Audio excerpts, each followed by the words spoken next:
International monetary fund यानी IMF की ताजा रिपोर्ट ने भारत को अमेरिका से आगे खड़ा कर दिया। IMF ने 2026 में वैश्विक आर्थिक वृद्धि में योगदान देने वाले देशों की सूची जारी और इस सूची में भारत ने अमेरिका को पीछे छोड़ते हुए दूसरा स्थान हासिल किया है। डोनाल्ड ट्रंप या उसकी टीम वो फ्यूरियस है क्योंकि उनको लगा था कि यार टैरिफ के चक्कर में वो पूरे दुनिया को कॉर्नर कर लेंगे और सभी उसके सामने नतमस्तक हो जाएंगे। उन्हें लगा टैरिफ एक अल्टीमेट वेपन की तरह वो यूज़ कर सकते हैं। मैं आपको बताऊंगा कि कनाडा के साथ मिलकर मोदी जी ने या मोदी जी की टीम ने कैसे पूरी की पूरी पॉलिसी जो अमेरिका की है उसको ध्वस्त कर दिया। 80-90 साल का एक पूरा प्लान था अमेरिका का पूरे दुनिया को टेक ओवर करने का, एक झटके में हमने खत्म किया है। क्योंकि अगर वहां पे कुछ चीज होती है, आपका क्रूड ऑयल राइट नाउ जो कि $68 पर बैरल है, $100 को टच करेगा, क्या दुनिया अफोर्ड कर पाएगी इन्फ्लेशन का एक नया तूफान? ये बहुत बड़ा क्वेश्चन। अमेरिका सर्वाइव कर जाएगा? पाकिस्तान जैसे छोटे मुल्क डेवलपिंग जो करप्शन में जकड़े हैं, भारत जैसे मुल्क किस तरह अफोर्ड कर पाएंगे जिनकी फेक इकॉनमी? तो उसमें एक बहुत बड़ा एक लम्हा फिक्रिया है चीमा साहब की लड़ाइयों में साथ लड़े।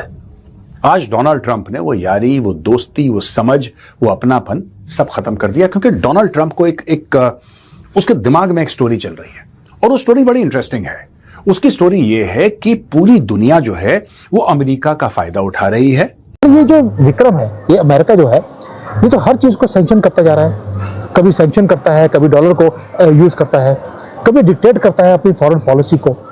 इसलिए क्यों ना हम एक काम करें, एक नेटवर्क बनाते हैं सारे बेतालों का पूरे दुनिया में, और ये सारे डायरेक्टली लिंक होंगे एक दूसरे के साथ। कनाडा कनेक्ट करेगा भारत के साथ, भारत कनेक्ट करेगा यूरोप के साथ, यूरोप कनेक्ट करेगा ऑस्ट्रेलिया के साथ, और हम ये जो विक्रम है, ये जो अमेरिका है, इसको बाईपास करते हैं, इसको रिडंडेंट वो करके छोड़ देते हैं।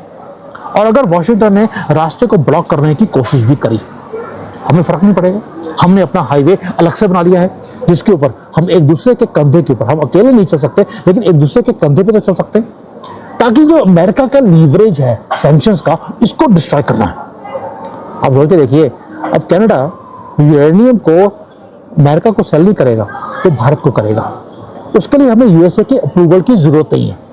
अगर हमें टेक्नोलॉजी चाहिए यूरोप से, हमें सिलिकॉन वैली से पूछने की जरूरत नहीं है। इसको बोलते हैं स्ट्रेटेजिक ऑटोनॉमी, और वो आपको आपकी आंखों के सामने होती हुई आपको दिखाई देती है। भारत यूरोप के लिए, यूके के लिए, कनाडा के लिए, ऑस्ट्रेलिया, न्यूजीलैंड, आप कोई कंट्री ले लीजिए, सबके लिए परफेक्ट पार्टनर बनता जा रहा है, इंक्लूडिंग मुसलमान कंट्रियां।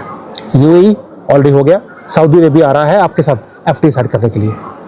दोस्तों, उसका रीजन है, इनको पता नहीं है कि बुली क्या होता है। ये बुली हमें करते रहे, हमें मालूम है, हमें कभी यूके ने, कभी कनाडा ने, सब ने हमें बुली किया। आज जब ये बुली हो रहे हैं, इनको समझ नहीं आ रहा कि हैंडल कैसे करें। भारत के पास तो एक्सपीरियंस है 1000 साल का, हमें दबाया गया।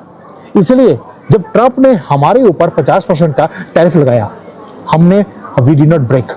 हमने ना मन्नत मांगी, ना गया कि कुछ बोला उनको, कुछ भी नहीं।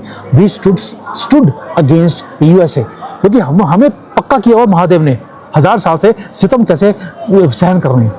इसलिए जब हमने ये काम किया, हमने एग्रीमेंट साइन करने के शुरू कर दिए दुनिया के साथ। अब दुनिया हमारे पास आ रही है कि यार अगर आप खड़े हो सकते हो, एक छोटा कंट्री, भारत वो बड़ा कंट्री नहीं है इकोनॉमिकली आज की डेट में अमेरिका के सामने, लेकिन हम आज उनको मुकाबला दे रहे हैं। Now what is happening? The countries are saying if you can do it, why not us? इस वक्त जो मैं 2-4 बातें करना चाह रहा था, खासकर भारत के हवाले से। भारत को पता नहीं क्या बात है, उनके सितारे इस वक्त जो है वो बिल्कुल डगमगा रहे हैं। मोदी साहब अपनी एक हारे वे शिकस्त खुर्दा लीडर नजर आते हैं, अपनी पॉपुलैरिटी भारत के अंदर लूज कर रहे हैं। इन सर्कमस्टांसेस में जो बलूचिस्तान में BLA ने किया है, अब अल्टीमेटली उनको भी तैयार रहना चाहिए कि वहां क्या होगा। और अपने मुसलसल उनका ग्राफ नीचे जा रहा है, not internally, externally as well. उन्होंने यूरोप के साथ जो मदर ऑफ कॉन्ट्रैक्ट किया है, उसको क्या अमेरिका अफोर्ड कर सकता है, करने देगा? उसका रिएक्शन आ चुका है सामने। क्योंकि यूके ने भारत और चाइना के उनके प्राइम मिनिस्टर ने दौरे की कोशिश की है और कॉन्ट्रैक्ट साइन करने की कोशिश की है। डोनाल्ड ट्रंप साहब ने उसके ऊपर रिटेलिएट कर दिया, वो कैंट अफोर्ड, उन्होंने रिएक्शन दे दिया अपना। और तीसरी बात यह है, जो बातें इस वक्त यूरोप के अंदर हो रही हैं, कि अगर यूरोप और अमेरिका में, अगर यूरोप डील करता है भारत के साथ, ट्रेड करता है, it means indirectly supporting Russia. ये सारा इसका रिएक्शन आ चुका है इंटरनेशनल जो जरीदे हैं उनके अंदर। तो मेरे ख्याल में इस वक्त चीजें तंग टाइट हो रही हैं, इंडिया के लिए भी, यूरोप के लिए भी, सब लोगों के लिए। और उसमें मेरे ख्याल में अगर देखा जाए तो इस वक्त मोदी साहब जो भी काम करते हैं वो उल्टा पड़ जाता है। उनको चाहिए कि किसी अच्छे से किसी निजुमी से कंसल्ट करें और अपने सितारों का पता करें कि वो कहाँ गए हैं, कहाँ किस गर्दिश में है। लेकिन इस वक्त उनके सितारे दे आर नॉट वर्किंग। वो जो भी काम करते हैं वो गलत। मदर ऑफ ऑल डील्स वो कर ली है उन्होंने, तो मतलब सितारे फिर कैसे गर्दिश में हुए? दोस्तों, अगर आपको लगता है कि दुनिया की ताकत अब भी वही है जो दशकों पहले थी, तो जरा रुकिए, क्योंकि ग्लोबल इकोनॉमी की कहानी चुपचाप लेकिन तेजी से पलट चुकी है।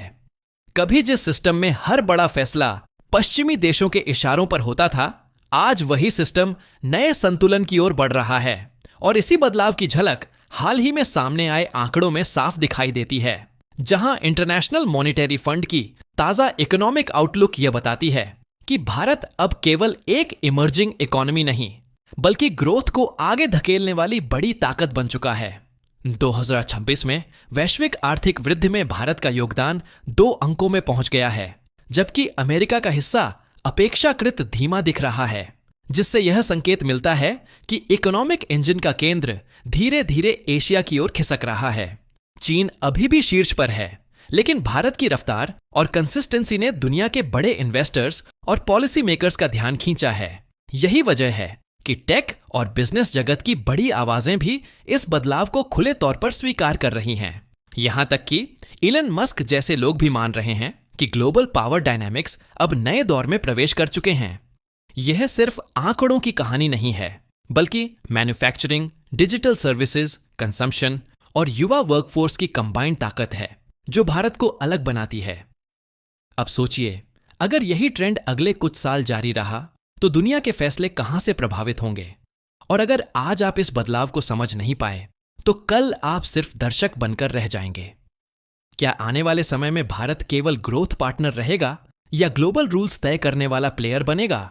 और जब पूरी दुनिया की इकोनॉमी का भविष्य नए हाथों में जा रहा हो, तो क्या हम इसके लिए मानसिक रूप से तैयार हैं? अगर आपको यह एनालिसिस पसंद आया हो तो वीडियो को लाइक करें, अपने दोस्तों के साथ शेयर करें और ऐसे ही ग्राउंडेड लेकिन पावरफुल कंटेंट के लिए चैनल को सब्सक्राइब करना बिल्कुल ना भूलें।